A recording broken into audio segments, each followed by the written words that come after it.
75 second একটা মেয়ে tuition করে বাড়ি ফিরছিল। এই সাহস পাচ্ছে কোথায়? যাদের মনের মধ্যে তাদের বিরুদ্ধে ব্যবস্থা না নিলে আরো বাড়বে। আমরা এটাকে বন্ধ করার জন্য আজকে রাস্তায় নেমেছি।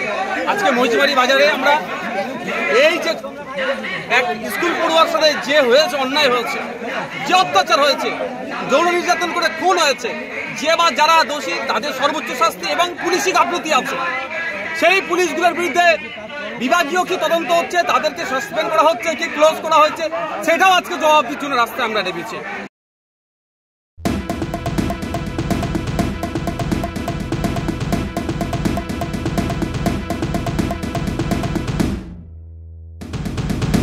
জয়নগরের মহিষমারিতে সেখানে মানুষ কি বলছে?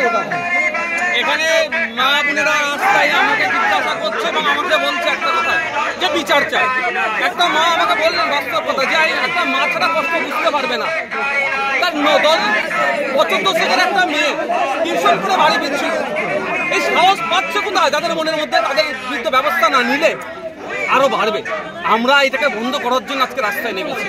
আজকে মহিষবাড়ি বাজারে আমরা এই যে এক স্কুল পড়ুয়ার সাথে যে হয়েছে, অন্যায় হয়েছে, যে অত্যাচার হয়েছে, যৌন নির্যাতন করে খুন হয়েছে, যে বা যারা দোষী তাদের সর্বোচ্চ শাস্তি এবং পুলিশি গাফলতি আছে, সেই পুলিশগুলোর বিরুদ্ধে বিভাগীয় কি তদন্ত হচ্ছে, তাদেরকে সাসপেন্ড করা হচ্ছে কি ক্লোজ করা হচ্ছে, সেটাও আজকে জবাব দিচ্ছ না রাস্তায় আমরা নেমেছি।